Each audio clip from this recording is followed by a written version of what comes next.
السلام علیکم دوستو، میں ہوں محمد نوشاد قاسمی تارا-پوری۔ میرے یوٹیوب چینل نوشاد ٹیچ پر آپ کا خیر مقدم ہے۔ آج میں پڑھانے والا ہوں کہ صاد اور ضاد اس کو کیسے پڑھانا ہے، کیسے اس کو بچے کے ذہن نشین کرانا ہے۔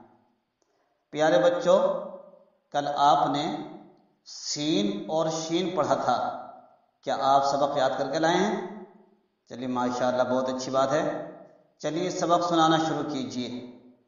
سبق اسی طریقے سے سنانا ہے کہ آپ کتاب بند کر دیں اور انگلی کے اشارے سے لکھیں اور زبان سے اس کو کہتے چلے جائیں۔ ماشاءاللہ، آپ نے بہت اچھا سبق سنایا، نقل بھی کر کے لائے ہیں، ماشاءاللہ اچھی بات ہے۔ چلیے کاپی جمع کر دیں اور سبق پڑھنا شروع کریں جو ہمیں کل کو یاد کر کے لانا ہے۔ بچوں، آپ نے سین پڑھا تھا۔ ہم سین کے پہلے شوشے کو اگر تیسرے شوشے کے پاس میں لا کر رکھ دیں اور تھوڑا سا اس کا منہ موڑ دیں اور پھر اور کچھ نہیں کریں تو وہ سواد بن جائے گا۔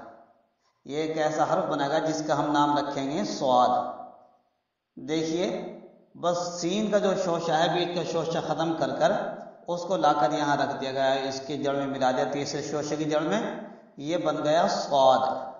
اس کو کہیں گے سواد سے صندوق، جس میں گھر کے اندر کپڑے وغیرہ بھی رکھ دیتے ہیں، سامان رکھ دیتے ہیں، اس کو صندوق کہتے ہیں۔ لکڑی کا بھی صندوق ہوتا ہے، اسی طریقے سے ٹین کا بھی صندوق ہوتا ہے، جیسے کہ جستی چادر کا گھروں میں اندر موجود ہوتا ہے، کافی بڑے چھوٹے بڑے صندوق ہوتے ہیں۔ تو یاد کیجیے آپ، سواد سے صندوق، ماشاءاللہ۔ آگے یاد کیجیے، سواد سے صابن، جس سے نہاتے ہیں اس کو صابن کہتے ہیں۔ سب کے گھروں میں صابن موجود ہے؟ ہاں ماشاءاللہ، سب کے گھروں میں صابن موجود ہے، تو سب صابن سے منہ بھی دھوتے ہیں، نہاتے بھی ہیں، تو وہی ہے سواد سے صابن۔ سب بچے انگلی اٹھائیں اور سواد بنائیں فضا کے اندر۔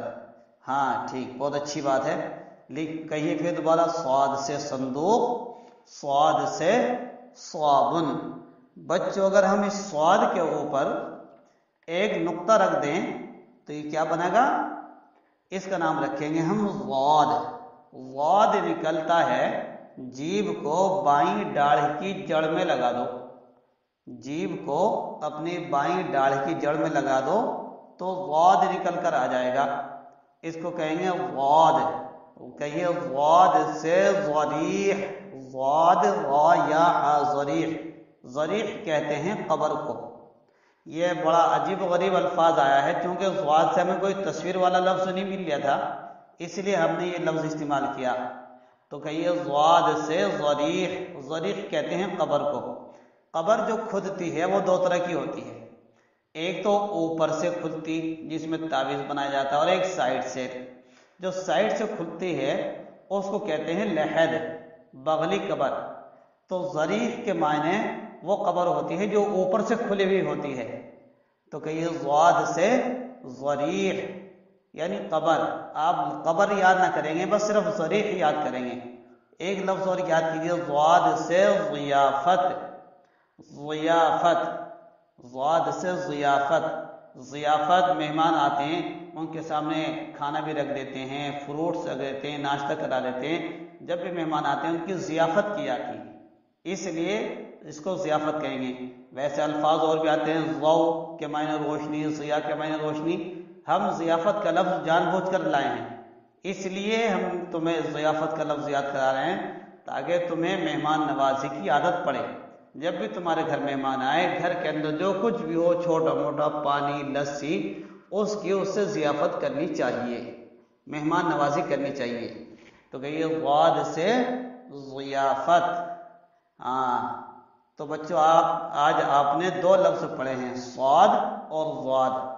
بس اتنا ہی رکھیں گے تاکہ یہ الفاظ ذہن نشین رہیں اور پچھلا یاد رہے۔ آگے ہم تھوڑا سبق چلائیں گے لیکن ریویژن روزانہ کریں گے تاکہ آگے کو بڑھتے چلے جائیں روزانہ اور پچھلا ہمارا یاد رہے۔ بچوں آج آپ نے سبق پڑھا، اس کو کل یاد کر کے لائیں گے، لکھ کر بھی لائیں گے۔ تو اچھا بچوں، ہم نے آپ کی کاپی چیک کر لی ہے، آپ املا کیجئے۔ لکھیے، ہم املا بولتے ہیں پہلے نمبر پر، لکھیے با، تا، دال، الف، شین۔ اب کے سین لکھیے کشش والا، سین جو ہم نے کل بتایا تھا ایک کشش والا شین ہوتا ہے، ایک دندانے والا، تو آپ سین لکھیے کشش والا سین۔ زا جس کے اوپر 3 نقطے لگتے، پا، زا، ہا، چا، وا، ڑا۔ چلیے بچوں اپنا نام لکھیے، کاپی جمع کر دیجیے۔ ماشاءاللہ ماشاءاللہ، آپ لوگوں نے بہت اچھا لکھا ہے، الفاظ بھی آپ کے ذہن نشین ہیں، صورت بھی۔ املا کہتے ہیں کہ جس الفاظ کی شکل ہمارے سامنے آئی ہے اس الفاظ کو جیسے کتاب میں بنا ہوا ہے وہی ہم الفاظ کاپی پہ لکھ دیں، یہی اسی چیز کا نام املا ہوتا ہے۔ اور نقل جو ہوتی ہے، نقل جیسے کتاب میں حروف بنے ہوئے ہیں، جہاں کوئی شوشے نکلے ہوئے ہیں، جہاں کوئی نقطے لگے ہوئے ہیں جتنے موٹے، اس اعتبار سے بالکل سیم ٹو سیم اس کو لکھیں کاپی میں، یہ نقل کہلاتی ہے۔ ایسا نہیں ہونا چاہیے الفاظ تو تمہارے ذہن میں بیٹھ گئے، اب ہم نے کہا کہ نقل کر کے لانی ہے تو آپ نے الفاظ دیکھا کہ سوال، بس جیسے تمہاری رائٹنگ ہے اسی انداز سے سوال لکھنا شروع کر دیا، یہ نقل نہیں، وہ املا ہی بن جاتا ہے۔ نقل کہتے ہیں جیسے کتاب میں لکھا ہوا ہے ویسے ہی اس الفاظ کو اپنی کاپی میں اتارنا ہے، اس کو کہتے ہیں نقل۔ چلیے بچوں، کل اس کی نقل بھی کر کے لانی ہے، پھر انشاءاللہ ڈکٹیشن بھی کرائیں گے، صاد اور ضاد کو یاد کر کے لائیں گے، اور کل پڑھیں گے ہم طوا ضا۔